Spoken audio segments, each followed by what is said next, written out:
Good evening दोस्तों। तो हम लोग झारखंड का नागपुरी लैंग्वेज में हम लोग एक टॉपिक छूट गया था जो कि मोस्ट इम्पॉर्टेंट टॉपिक है, जो कि समास है। ठीक है, तो समास को हम लोग इसलिए नहीं देखे थे क्योंकि इससे पहले कुछ हम लोग प्रैक्टिस सेट देखे हैं। 4 क्लास कंटिन्यूसली प्रैक्टिस सेट का लिए हैं, चारों में लगभग हम लोग 85 क्वेश्चन को डिस्कस कर चुके हैं।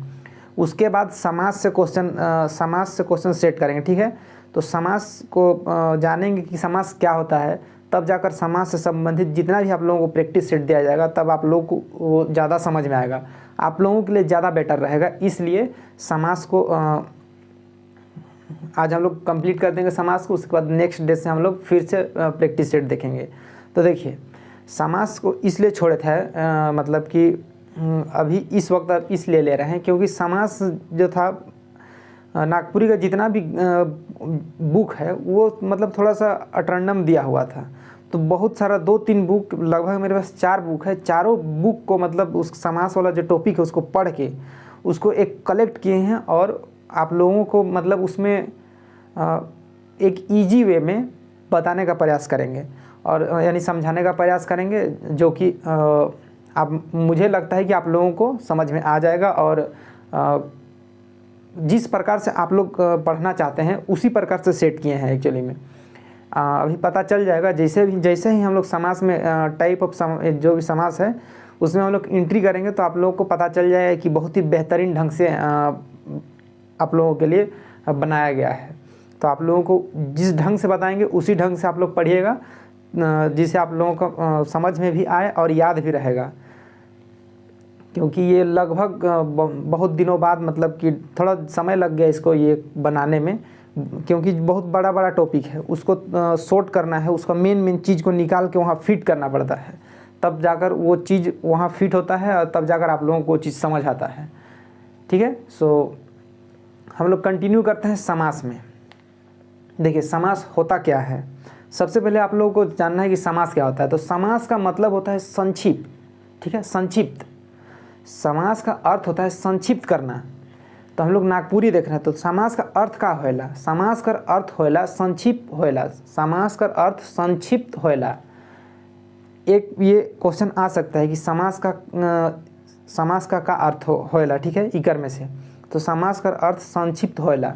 तो ये हम लोग पहला ही में दे दिए हैं कि समास का शाब्दिक अर्थ संक्षेप या संक्षिप्त जो भी एक ही चीज़ है, संक्षेप होएला, यानी कोई भी सेंटेंस है उसको छोटा करने का काम करता है। ठीक है, समास। अब देखिए, समास एक सार्थक शब्द है। ध्यान दीजिएगा, आप लोगों को पूछ दे कि समास इनमें से कौन मतलब किससे मिलता जुलता है या किस समास किस प्रकार का शब्द है, इस टाइप का पूछ सकता है, कुछ भी पूछ देगा नागपुरी में। ठीक है, इसका जो फ्लो है, क्वेश्चन का फ्लो बहुत ही अटरंडम है। आप लोगों को उस क्वेश्चन का भाव को समझना है, बाकी आंसर आप लोगों को मिल जाएगा।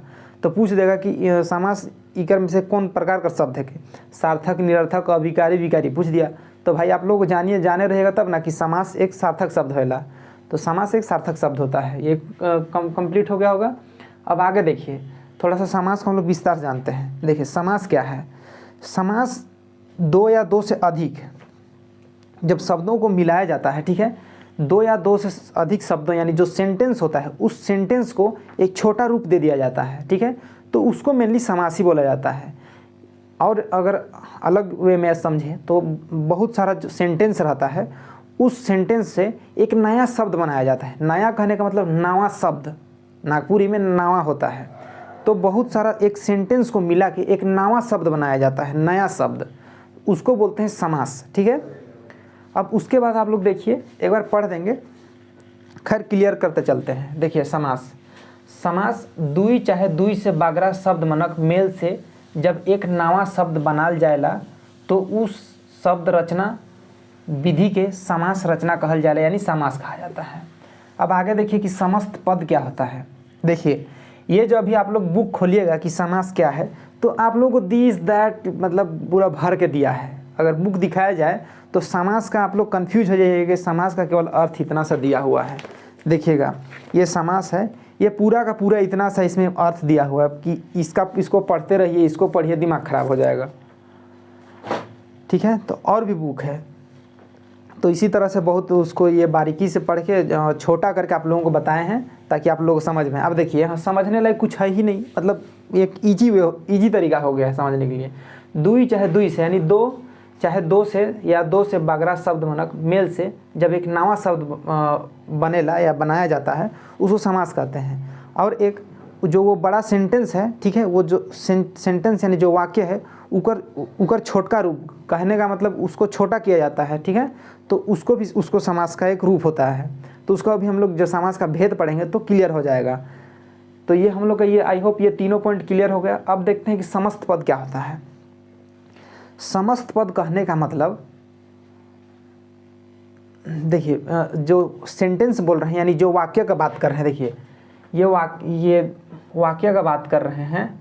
देखिए ये दुई चाहे दुई से बागरा शब्द, ठीक है, दुई चाहे दुई से बागरा शब्द कहने का मतलब कि राम खाना खा रहा है, राम खाना खा रहा है एक लंबा शब्द हो गया, ठीक है, उस शब्द को छोटा कर दिया जाए और एक अलग से एक ही वर्ड में उसको फिट कर दिया जाए तो उसको बोलते हैं समस्त पद, ठीक है, समस्त पद। जैसे खाएक बना ले, खाएक बनाने वाला घर, ठीक है, खाएक यानी खाना बनाने वाला घर को रसोई घर बोलते हैं हम लोग।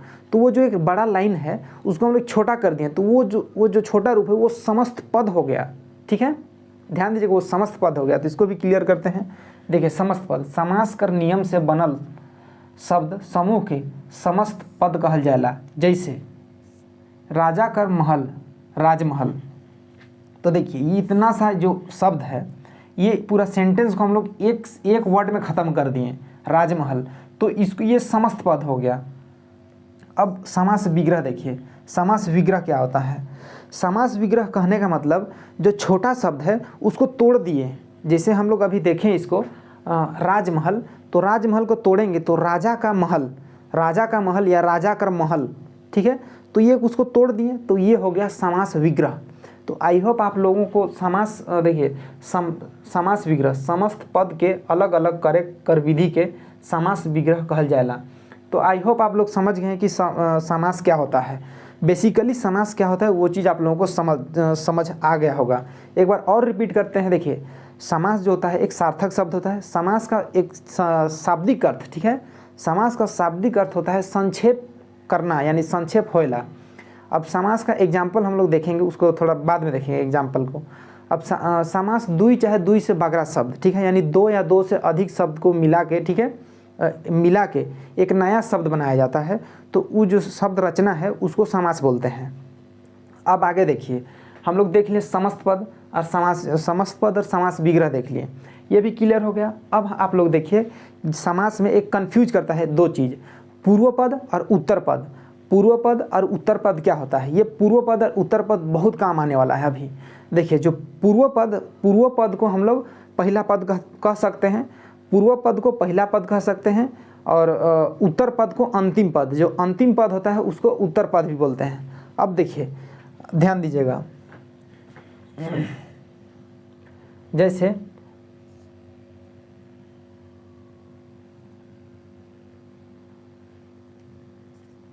राज महल, मान लीजिए ये जो राज है ये पूर्व पद हो गया, ठीक है, ये पूर्व पद हो गया। और ये जो महल है ये महल, ये हम लोग का दूसरा पहला पद दूसरा पद, राजमहल, ये राज जो है पहला पद हो गया, ये महल दूसरा पद हो गया। तो यही पहला पद को हम लोग बोलते हैं पूर्व पद और यही दूसरा पद को बोलते हैं उत्तर पद। तो आई होप पूर्व पद और उत्तर पद आप लोगों को समझ में आ गया होगा। अब देखिए समास में और एक चीज़ होता है कि समास जो है, समास में विभक्ति का, ठीक है, विभक्ति और योजक चिन्ह सबका लोप हो जाता है। लोप होने का मतलब गायब हो जाता है, हट जाता है। जब उस समास में हम लोग फिट करते हैं कोई चीज़ को तो वहाँ से जो विभक्ति होता है वो गायब हो जाता है। जैसे राजा कर महल, ठीक है, राजा कर महल राजमहल, लेकिन जो वहाँ कर शब्द है यानी कर विभक्ति है वो गायब हो जाता है, यानी उसी को बोलते हैं लोप हो जाना। तो हम लोग उसी को कहते हैं कि समास में विभक्ति का लोप हो जाता है, विभक्ति और योजक का। योजक भी देखेंगे क्या होता है, हाइफन वगैरह। तो एक बार नीचे करते हैं, उसके बाद हम लोग एग्जाम्पल लेते हैं। देखिएगा ये पूर्व पद हो गया, पूर्व पद यानी पहला पद, उत्तर पद यानी अंतिम पद, दोनों में से कोई भी प्रधान हो सकता है। अभी आप लोग बताएंगे कि प्रधान किसको बोला जाता है। देखिए समास में विभक्ति का लोप होता है। ये आप लोगों को बता दें कि समास में विभक्ति का लोप होता है।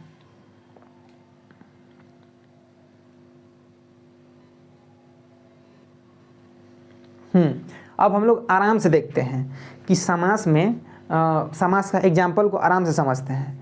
खैर आप लोग समझ गए हैं कि समास का क्या होना चाहिए। देखिए एक एग्जाम्पल लेते हैं हम लोग। खाएक बना, इसको बता चुके हैं।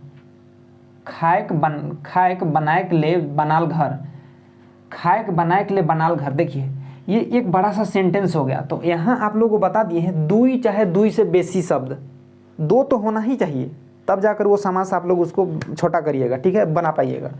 तो यहाँ दो से अधिक शब्द है। अब ये जो इतना सारा शब्द है, ये सेंटेंस है, इसको हम लोग छोटा कर दिए। उसका छोटा रूप क्या है? रसवा घर, ठीक है। रसवा घर यानी किचन, हिंदी में रसोई घर, ठीक है। देखिए कितना मतलब इसको छोटा कर दिए कि इतना सारा आप बोलने का कोई ज़रूरत नहीं है। आप लोग को बोलेगा कि कोई थोड़ी ना बोलेगा कि खाए बनाए के लिए घर कहाँ है, वैसे तो नहीं बोलेगा। बोले किचन कहाँ है या रसवा घर कहाँ है या हाँ रसोई घर कहाँ है, यही पूछेगा। अब आगे देखिए एक और एग्जाम्पल, घोड़ा पर सवार आदमी। ध्यान दीजिएगा, घोड़ा पर सवार आदमी, उसके घुड़सवार, उसको हम लोग घुड़सवार बोल दिए हैं, ठीक है। यानी इतना सारा सेंटेंस को छोटा कर दिए, तो ये हम लोग का समास हो गया, ठीक है। इस तरह से ही समास को बनाया जाता है। अब इसी को समासी बोलते हैं।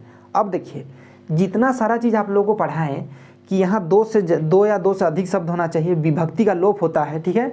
समास विग्रह, समास समस्त पद, सब देखिए अभी यहीं पर देखिए यहाँ एक विभक्ति है, ठीक है, यहाँ एक विभक्ति है। इस सेंटेंस में आप लोगों को कहीं विभक्ति दिख रहा है? नहीं दिख रहा है। यहाँ विभक्ति गायब हो गया है, यहाँ विभक्ति गायब हो गया है। तो इसी को हम लोग बोले थे कि समास में विभक्ति का लोप होता है, यानी विभक्ति गायब होता है।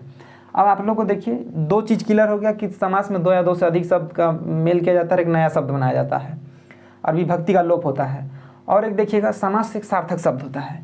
देखिए समास एक सार्थक शब्द है, रसवा घर एक सार्थक शब्द है। अब देखिए पूर्व पद और उत्तर पद इसमें क्लियर करते हैं। ये जो रसवा घर है, ये रसवा पूर्व पद मान लीजिए और जो घर है उसको उत्तर पद मान लीजिए। यानी अब पूर्व पद और उत्तर पद क्लियर हो गया है। बाकी हम लोग का सारा कंप्लीट हो गया है, यानी समास से संबंधित सब कंप्लीट है। अब हम लोग देखेंगे समास का विशेषता और समास का भेद, उसके बाद समास का कंप्लीट। देखिए मतलब अभी आप लोगों को कितना मतलब इजी वे में समझ में आ गया होगा कि समास क्या होता है। अब अगर बुक को उठाइएगा तो दिमाग खराब हो जाएगा। अब देखिए समास का विशेषता को देख लीजिए। ये जो इसको जानबूझ के ऊपर लिख दिए हैं, ये समास का विशेषता है। अब मेरे ख्याल से नहीं लगता है कि आप लोगों को विशेषता बताने लायक है समास का। समास का विशेषता क्या होगा भाई? जो उसका खासियत है वही विशेषता होगा। जैसे समास में दो या दो से अधिक शब्द होना ही चाहिए, एक विशेषता तो हो गया। समास एक सार्थक शब्द होता है, यानी समास एक सार्थक शब्द होता है। दूसरा हो गया समास का शाब्दिक अर्थ है संक्षिप्त करना। समास, ठीक है, तीन तो हो गया। अब चौथा क्या होना चाहिए? समास जो है हमें बहुत बड़ा सेंटेंस को छोटा करने का एक माध्यम देता है, एक प्लेटफॉर्म देता है। प्लेटफॉर्म यानी एक जरिया देता है, ठीक है, जरिया है। समास एक जरिया है लंबे जो सेंटेंस है उसको छोटा करने का। तो ये हम लोग का चार विशेषता हो गया। तो ये विशेषता यही छुपा हुआ है। पहला विशेषता कि इसका शाब्दिक अर्थ होता है संक्षिप्त करना। दूसरा विशेषता है कि सार्थक अर्थ। तीसरा है कि समास दो या दो से अधिक शब्द होना ही चाहिए और उसके माध्यम से एक नया शब्द का निर्माण करता है, ठीक है। अब इसमें समस्त पद, समास विग्रह, पूर्व पद, उत्तर पद, विभक्ति का लोप होता है। ये सारा विशेषता है। ध्यान दीजिएगा, ये समास का विशेषता, ये समास का विशेषता में ये सब आएगा, ठीक है। जो भी लिखे हैं सारा को मार दीजिएगा पढ़ के। अगर पूछेगा कि समास का विशेषता इनमें से कौन है के, यानी समास का विशेषता इनमें से कौन है के, सब बहुत सारा दिया रहेगा। दो चाहे दो से अधिक शब्द है, चाहे सार्थक शब्द है, ठीक है, या एक नवा शब्द का निर्माण करता है, बहुत बड़ा शब्द को छोटा करने का मदद करता है, ठीक है, माध्यम है, या इनमें से सभी मार दीजिएगा इनमें से। इस तरह से पढ़िएगा तो समास निकल जाएगा। अब हम लोग आते हैं मुद्दा में, ठीक है। अब हम लोग का आज का मुद्दा है कि जानना है कि समास का भेद, यानी समास का कितना प्रकार है, ठीक है। तो देखिए समास का प्रकार को देखने से पहले देखिए कुछ विद्वान लोग हैं, ठीक है, जो नागपुरी का, वो लोग अलग अलग विचार दिए हैं। समास इतना होना चाहिए, 5 होना चाहिए, 6 होना चाहिए, 8 होना चाहिए, 50 होना चाहिए, क्या दिए हैं उसको देखते हैं। तो देखिए जो नागपुरी भाषा का जो समास है इसमें बहुत विवाद है। विवाद कहने का मतलब आपसी मतभेद नहीं है, ठीक है। आपसी मतभेद कहने का मतलब आपसी मत नहीं है। जो समास का जो टाइप है यानी भेद है उसमें अलग अलग विद्वानों का अलग अलग मानना है। किसी का कहना है 5 है, किसी का 10 है, किसी का कहना 7 है। तो इस तरह से मतभेद है, ठीक है। तो ये फिक्स करना बहुत ही दिक्कत है कि समास एग्जैक्ट कितना होना चाहिए, ठीक है। लेकिन नागपुरी में एक एवरेज निकाल के फिक्स किया गया है, उसको भी देखेंगे। तो सबसे पहले हम लोग देखते हैं कि पीटर शांति नौरंगी ने कहा है कि समास का 5 भेद है। वो पीटर शांति नौरंगी जी अपने खुद माने हैं, ठीक है। माने हम लोग को भी मानना पड़ेगा, ठीक है। अगर पूछ दिया एग्जाम में कि पीटर शांति नौरंगी के अनुसार समास का कितना भेद है या समास का 5 भेद कौन बोला है, उस तरीके अगर पूछ दिया तो पीटर शांति नौरंगी आप लोगों को याद रखना होगा। मोस्ट इंपॉर्टेंट है ये, यही सब तो क्वेश्चन पूछता है। ये हो गया हम लोग का पीटर शांति नौरंगी के अनुसार 5 ठो समास का भेद मानल जाए। अब ये 5 ठो कौन कौन है भाई, देखिए। अब अव्ययी भाव समास, तत्पुरुष समास, कर्मधारय समास, उसके बाद द्वंद्व समास और बहुव्रीहि समास। तो ये 5 समास दिए हैं पीटर शांति नौरंगी। अब आगे देखिएगा योगेंद्रनाथ तिवारी, जो योगेंद्रनाथ तिवारी है, ये समास में ये 8 प्रकार का समास को माना है। कहने का मतलब ये 8 प्रकार का समास दिया है पीटर शांति नौरंगी, पीटर थोड़ा सा मिस्टेक हो गया बोलने में, योगेंद्रनाथ तिवारी, ठीक है। योगेंद्रनाथ तिवारी ये 8 भेद दिए हैं। पहला क्या है, अव्ययी भाव समास, तत्पुरुष समास, कर्मधारय समास, द्वंद्व समास और बहुव्रीहि समास, मध्यम पदलोपी समास, उसके बाद है द्विगुण समास और न समास, ठीक है। इसको आप किसी भी तरह से पढ़ सकते हैं, इसका कोई मतलब नहीं है, ये आएगा भी नहीं, इसको पढ़ना भी नहीं है, लेकिन बता दे रहे हैं कि योगेंद्रनाथ तिवारी के अनुसार 8 है।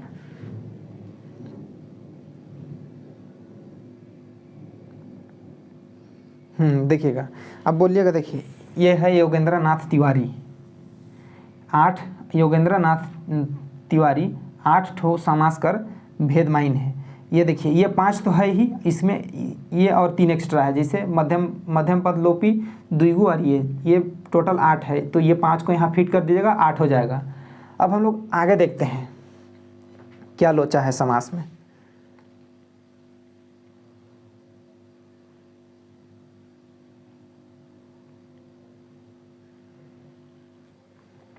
देखिएगा नागपुरी भाषा में 6 ठो समास कर चलन है। चलन यानी कहने का मतलब कि नागपुरी में हम लोग समास का 6 प्रकार को ही देखते हैं, ठीक है। अन्य बहुत सारा प्रकार दिया हुआ है, तो उन सब से क्वेश्चन भी नहीं आएगा ना पूछा जाएगा। नागपुरी में एक्सेप्ट किया गया है 6, ठीक है। तो हम लोग 6 को देखेंगे। पहला अव्ययी भाव समास देखेंगे। अव्ययी भाव समास देखेंगे। उसके बाद तत्पुरुष समास, द्विगु समास, द्वंद्व समास, कर्मधारय समास और बहुव्रीहि समास, ये हम लोग 6 देखेंगे। तो सबसे पहले हम लोग कंटिन्यू करते हैं हम लोग अव्ययी भाव समास से। देखिएगा अव्ययी भाव समास कहने का मतलब, देखिए इसको इतना सिंपल बना दिया है ना आप लोगों के लिए कि आप लोग को मतलब लगेगा ही नहीं कि भाई अव्ययी भाव समास जान गए हम लोग, इस टाइप का लगेगा। देखिए अव्ययी भाव समास में कुछ से कुछ नहीं है, वैसा जो शब्द है, ठीक है, उसका जो पहला पद होता है वो प्रधान होता है, ठीक है। अव्ययी भाव समास का पहला पद जो होता है यानी पूर्व पद वो प्रधान होता है। बस इतना सा जानिए, अव्ययी भाव समास निकल गया। अब देखिए कैसे निकल गया।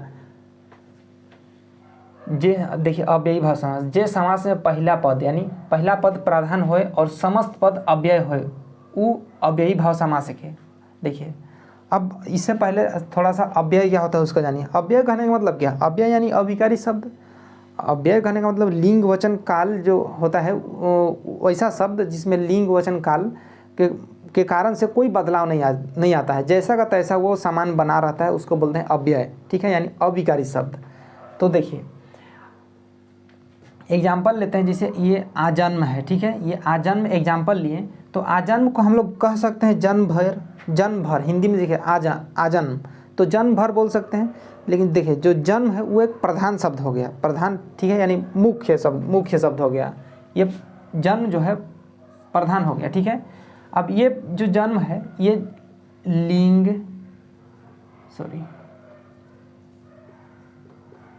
लिंग, वचन, काल आदि में अगर इसको इस दशा में अगर जन्म को यूज किया जाए तो ये जन्म का जो बोलने का यूज करने का तरीका है उसमें बदलाव आ जाएगा। लेकिन जो ये भैर है इसमें किसी प्रकार का बदलाव नहीं होगा, ठीक है।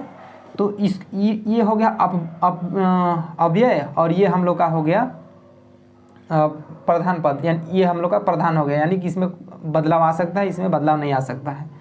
तो जब भी आप लोग को आजन्म मिल जाए, भरपेट मिल जाए, आजीवन मिल जाए, निडर मिल जाए या अन्य भी और बहुत सारा शब्द है, अगर वो मिल जाए तो जान जाइए कि वो अव्ययी भाव समास है। अब अव्ययी भाव समास को आप लोग पहचानिएगा कैसे।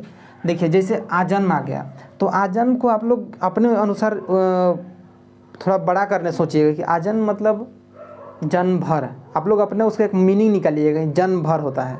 तो जन्म तो यानी जो भर है, वो जो भैर है वो भैर अव्ययी है, अव्यय है, ठीक है। तो ये इस तरीक़ा से आप लोग करके जान जाइए कि हाँ ये तो भाई अव्ययी भाव समास है। भैर पेट, तो उसको आप लोग बोलिए भैर पेट का मतलब क्या होता है, यानी पेट भर के, पेट भर के, तो इसका मतलब आप जान जाइएगा कि अरे ये तो अव्ययी भाव समास है। आजीवन, आजीवन यानी कहने का जीवन भैर, तो जीवन भैर ये जान रहे कि ये अव्यय है।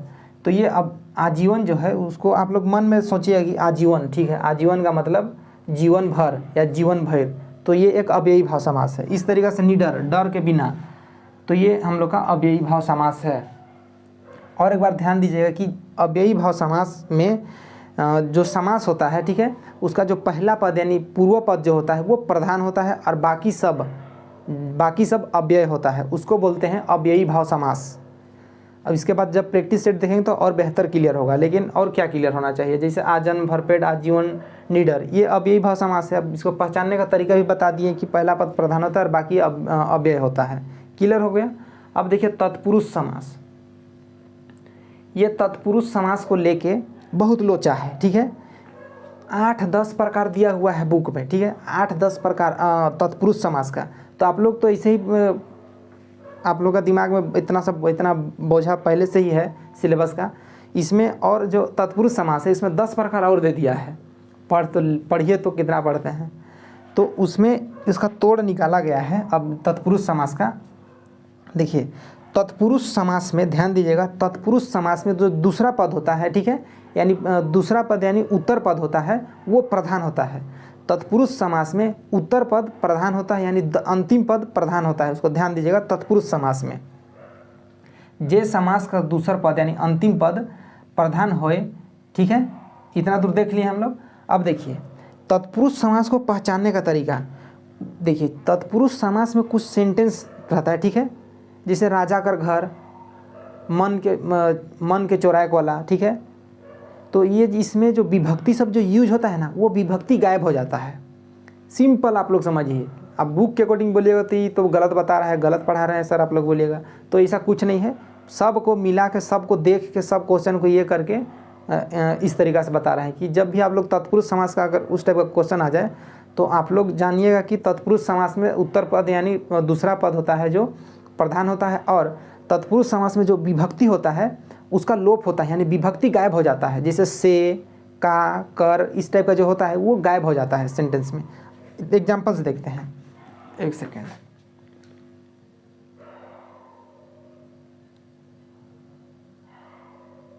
देखिए एग्जाम्पल देखिए, मन के चौराक वाला, ठीक है, यहाँ पर एक विभक्ति आप दिख रहा है, ये विभक्ति, तो ये जो है ये गायब हो जाता है। और एक चीज़, इसमें कारक का भी लोप हो जाता है, कारक, ठीक है, कारक का भी लोप होता है, लेकिन कारक से आप लोग कन्फ्यूज हो जाइएगा, तो सीधा विभक्ति जो भी है विभक्ति समझ लीजिए। देखिए ये मनोहर, मनोहर का एक मतलब है, मनोहर यानी मन के चौराक वाला, ठीक है, मन के चौराक वाला। तो इसमें देखिए, इसमें मन के चौराक वाला, इसमें कहीं आपको कोई कुछ दिख रहा है, कुछ नहीं दिख रहा है, यहाँ ये जो के है ये गायब हो जाता है। अब इसको आप लोग एक्सप्लेन करिएगा कि मन के चौराक वाला, ठीक है, मनोहर यानी मनोहर। आप अगर एग्जाम में पूछ दिया कि मनोहर किस प्रकार का शब्द है, तो आप लोग बोलिए किस प्रकार का समास है, तो आप लोग कंफ्यूज हो जाइएगा। तो तुरंत मनोहर को अपने मन में ट्रांसलेट कीजिएगा कि अरे मनोहर का मतलब मन के चौराक वाला, मन के चौराक वाला। इस टाइप का करिएगा तो वहाँ एक विभक्ति आ रहा है, ठीक है। तो उसका मतलब हो गया विभक्ति जहाँ जहाँ लग गया वो आप लोग तत्पुरुष समास आँख मूंद के मार दीजिएगा, कोई दिक्कत नहीं है, तत्पुरुष समास। अब देखिए धन रहित, धन रहित कहने का मतलब क्या, उसके पास धन नहीं है, ठीक है, धन से रहित, इसमें भी एक विभक्ति आ रहा है। अब इसमें से जो है वो भी गायब हो जाता है, ठीक है, तत्पुरुष समास में वो से भी गायब हो जाता है, तो उसको बोलते हैं तत्पुरुष समास, धन से रहित। अब ईश्वर प्रदत्त, ईश्वर से देवल, इसमें ये जो से है ये सब देवल जो गायब हो जाता है। तो आप लोग इस तरीक़े से ट्रांसलेट कीजिएगा तो ये तत्पुरुष समास क्लियर हो जाएगा। एक ही चीज़ ध्यान दीजिएगा कि तत्पुरुष समास में जो दूसरा पद होता है वो प्रधान होता है और जो विभक्ति होता है वो गायब हो जाता है, गायब यानी लोप हो जाता है। और एक चीज़ एक्स्ट्रा ध्यान रखिएगा, तत्पुरुष समास में कारक का भी लोप होता है, या नहीं लिखे हैं लेकिन बता दे रहे हैं, कारक का भी लोप होता है। तो उसको पहचानने का बहुत ईजी तरीका है, जैसे ये बहुत आसान है पहचानने के लिए। पहला पद प्रधान होता है, ठीक है, और बाकी अव्यय होता है। तो अव्यय पहचान लिए कि भाई ये अव्यय है, तो इसको जान जाइए कि भाई ये अव्ययी भाव समास है, ये अव्यय है, ये अव्यय है, ये अव्यय है, ठीक है। तब जान जाइएगा कि बाकी तो ये अव्ययी भाव समास है। अब तत्पुरुष समास को कैसे पहचान लीजिएगा, मनोहर, तो मनोहर को आप ट्रांसलेट कीजिएगा, थोड़ा सा उसका मीनिंग समझने का कोशिश कीजिएगा। मनोहर यानी मन के चौराक वाला, या मन, हिंदी में मन के हर एक वाला। तो भाई इसमें विभक्ति सबका आ रहा है, ठीक है। तो ये अगर विभक्ति घुस गया, लगा दीजिए तत्पुरुष समास।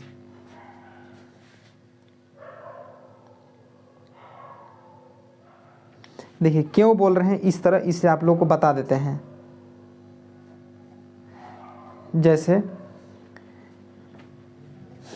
भयकुल, ठीक है, भय जो मतलब डरा हुआ रहता है, ठीक है। तो डरा हुआ, जैसे मेरा कहने का मतलब कि जो से, जैसे भयकुल, ठीक है, यानी भय से कुल आप समझ सकते हैं। थोड़ा सा मिस्टेक हो गया,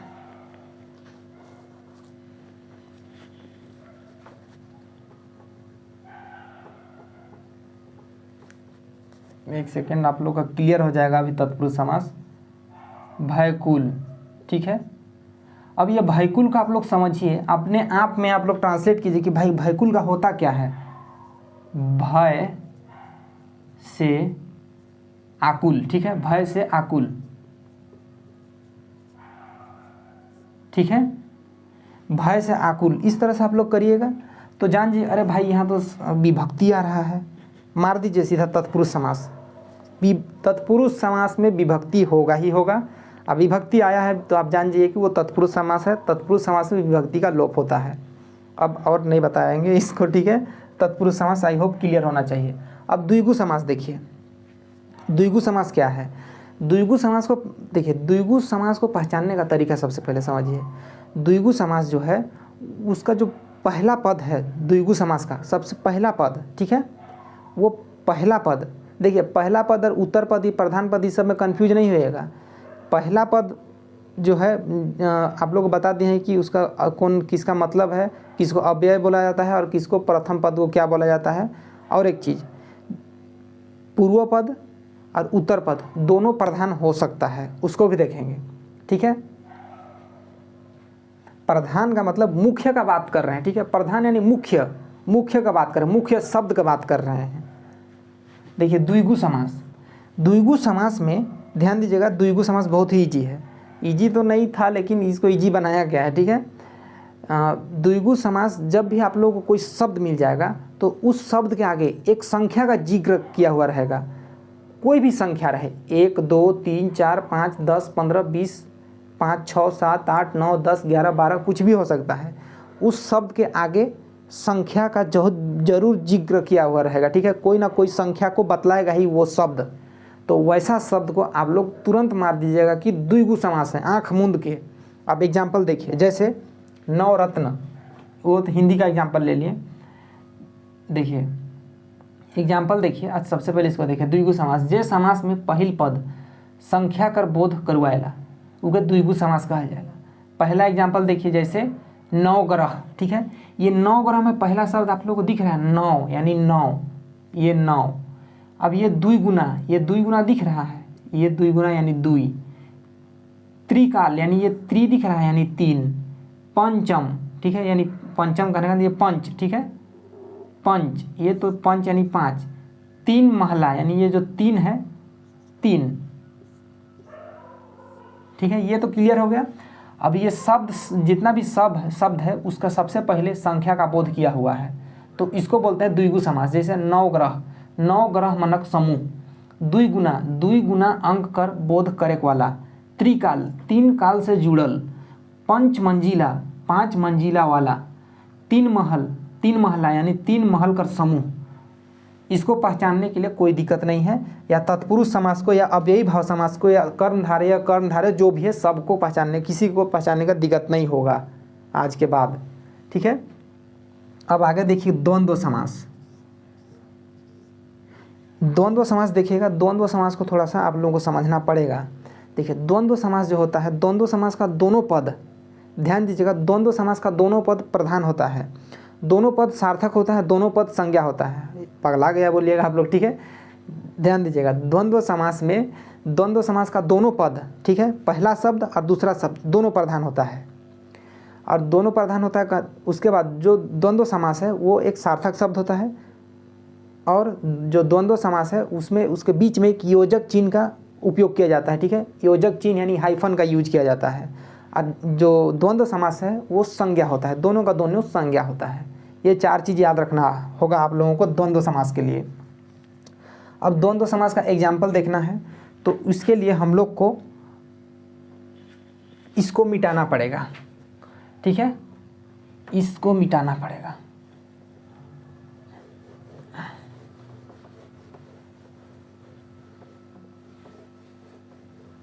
देखिए ये द्वंद्व समास हो गया, आप लोगों को दिख रहा है कि नहीं, एक सेकेंड, देखिएगा द्वंद्व समास में दुई पद प्रधान होना यानी दुयो पद दुई पद कर बीच में योजक चिन्ह यानी देखिए योजक चिन्ह इसको बोलते हैं का प्रयोग होता है। दुई पद संज्ञा होला यानी दोनों पद।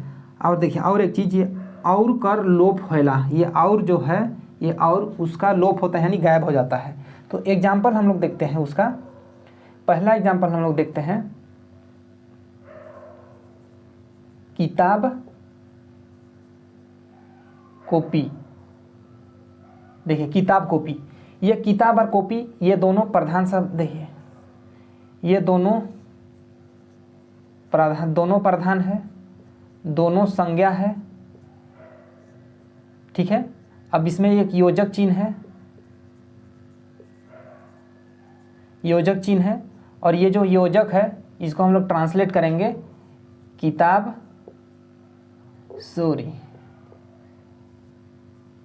और कॉपी, ठीक है। तो ये जो और है, ठीक है, ये और का लोप हो गया, यहाँ और सब तो हट गया, यहाँ से गायब हो गया, ठीक है। तो ये सब सारा चीज़ हम लोग का प्रयोग होता है, तो इसको ध्यान देना पड़ेगा आप लोगों को, ठीक है। ये तो समझ गए। अब एग्जाम्पल हम लोग का ये है, देखिए पहला एग्जाम्पल है किताब और कॉपी। किताब और कॉपी जहाँ भी आप लोग को ऐसा शब्द मिल गया ये हाइफन वाला इस टाइप का, तो सीधा आंख मूंद के मार दीजिए कि वो हम लोग का द्वंद्व समास होगा। या एक सेकंड और, भात तियन, ये भात तियन देख रहे हैं, इसमें भी योजक चिन्ह का प्रयोग हुआ है, और दोनों का दोनों संज्ञा है, दोनों का दोनों सार्थक है, ठीक है। ये भी हम लोग का देखिए भात और सॉरी थोड़ा मिस्टेक हो जा रहा है, तियन, बड़ा दिक्कत है हिंदी पढ़ के तो। देखिए भात और तियन, तो इसको हम लोग भात और तियन पढ़ सकते हैं, भात ये हाइफन है, तो ये हम लोग का एक हो गया द्वंद्व समास। अब और एग्जाम्पल हम लोग लेते हैं, हर थार, ये हाइफन लगा हुआ है, ये तो हम लोग का द्वंद्व समास हो गया। जैसे BF GF कहने का मतलब बॉयफ्रेंड गर्लफ्रेंड, तो ये क्या हुआ, ये हम लोग का द्वंद्व समास हो गया। बॉयफ्रेंड गर्लफ्रेंड द्वंद्व समास है, ध्यान दीजिएगा। तो इस तरह से द्वंद्व समास होता है। तो आई होप आप लोग अब यही भाव समास, तत्पुरुष समास, द्विगु समास और द्वंद्व समास आप लोगों का कंप्लीट हो गया होगा। अभी हम लोग देखेंगे कर्मधारय समास और बहुब्रीहि समास, उसके बाद हम लोग का समास कंप्लीट। देखिएगा 5वां में है कर्मधारय समास। ठीक है, कर्मधारय समास को सिंपली समझना है आप लोगों को कि कर्मधारय समास क्या होता है। देखिए, कर्मधारय समास में पहला पद जो पहला पद विशेषण होता है और दूसरा पद विशेष्य होता है। ध्यान दीजिएगा, कर्मधारय समास में पहला पद विशेषण होता है और दूसरा पद विशेष्य होता है। और विशेषण और विशेष्य आप लोगों को क्लियर कर दिए हैं विशेषण में, ठीक है। लेकिन एक बार और बताते हैं विशेषण और विशेष्य क्या होता है। जैसे विशेषण कहने का मतलब विशेषण किसी चीज़ के विशेषता को बतलाया जाता है, ठीक है। और जो विशेष्य होता है उस चीज़ के बारे में बताया जा रहा है, उस चीज़ को विशेष्य कहते हैं। कहने का मतलब एक एग्जाम्पल लेते हैं हम लोग, जैसे राधा बहुत सुंदरी आहे, ठीक है। देखिए, राधा बहुत सुंदरी है। अब ये जो राधा है बहुत सुंदरी है, ये जो सुंदरी है, सुंदरी कहने का मतलब कि ये विशेषण हो गया, विशेषण, ठीक है, विशेषण।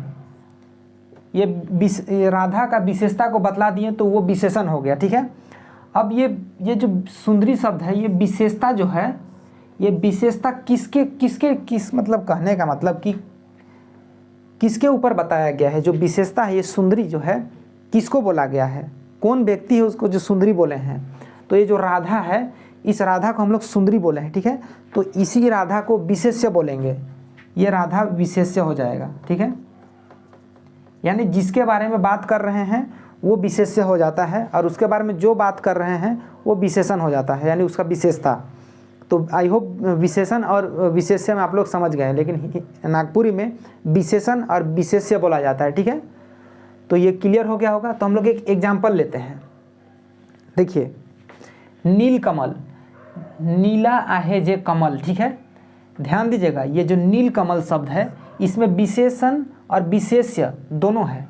अब देखिए, जो नीला आहे जे कमल, ये कमल हम लोग का क्या हुआ, ये कमल का हम लोग कुछ विशेषता बता रहे हैं। इस कमल के बारे में हम लोग बता रहे हैं कि वो कमल जो है वो नीला है, तो ये हम लोग का विशेषण हो गया, ठीक है। अब किसके बारे में बता रहे हैं, कमल के बारे में, तो कमल विशेष्य हो जाएगा। तो जब भी कर्मधारय समास को आप लोगों को पहचानना हो तो उस समय आप लोग ध्यान दीजिएगा कि कर्मधारय समास में विशेष्य और विशेषण दोनों पाया जाता है, तब जाकर वो कर्मधारय समास बनता है। और एक बार कर्मधारय समास में विशेषण और विशेष्य दोनों पाया जाता है, तब जाकर वो कर्मधारय समास बनता है। तो कर्मधारय समास को पहचानने का यही एक तरीका है। आई होप आप लोग देखिए, एक और एग्जाम्पल है चरण कमल, ठीक है। ये जो कमल है चरण के समान है, तो ये हम लोग का विशेषण हो जाएगा, और ये जो कमल है विशेष्य हो जाएगा। लाल, ठीक है, ललमटिया, ललमटिया। देखिए, जो माटी है, माटी के बारे में हम लोग बता रहे हैं कि वो लाल माटी है, काला माटी है, पीला माटी है, हरा माटी है, कैसा माटी है, ठीक है। तो जो माटी है वो विशेष्य हो जाएगा, और माटी का जो खूबी बता रहे हैं विशेषता, वो हम लोग का विशेषण हो जाएगा। आई होप ये कर्मधारय कंप्लीट हो गया होगा। अब देखिए लास्ट है बहुब्रीहि समास। देखिए, बहुब्रीहि समास को पहचानने का तरीका है कि जो बहुब्रीहि समास में दोनों का दोनों पद, ठीक है, दोनों का दोनों पद प्रधान नहीं होता है, दोनों का दोनों पद प्रधान नहीं होता है। अब इससे पहले हम लोग देखे हैं द्वंद्व समास। द्वंद्व समास में दोनों का दोनों पद प्रधान होता है, और इस जस्ट उसका उल्टा बहुब्रीहि समास में दोनों का दोनों पद प्रधान नहीं होता है।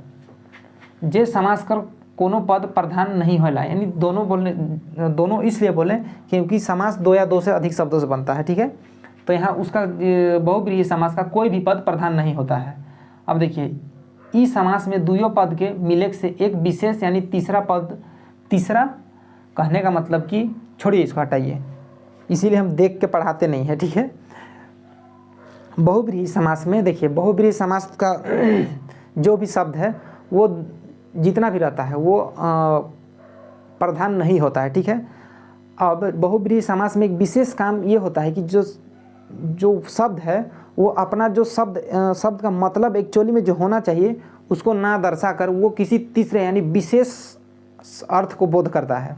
जो शब्द है वो किसी तीसरा यानी किसी विशेष अर्थ का बोध कराता है, तो उसको बोलते हैं बहुव्रीहि समास। ठीक है, बहुव्रीहि समास उसको बोला जाता है जो अपना जो खुद का जो एक्चुअल में जो अर्थ होता है उसको छोड़ के किसी तीसरा यानी विशेष अर्थ को बतलाता है, उसको बोलते हैं बहुव्रीहि समास। जैसे एग्जाम्पल लेते हैं कन पातर। ठीक है, ये कन पातर का एक्चुअली में जो मतलब होता है वो पतला कान वाला। ठीक है, कन पातर का मतलब होता है पतला कान वाला, लेकिन बहुव्रीहि समास में इसका अर्थ पतला कान वाला ना करके कन पातर का मतलब होता है मूर्ख। ठीक है, कन पातर का मतलब होता है मूर्ख।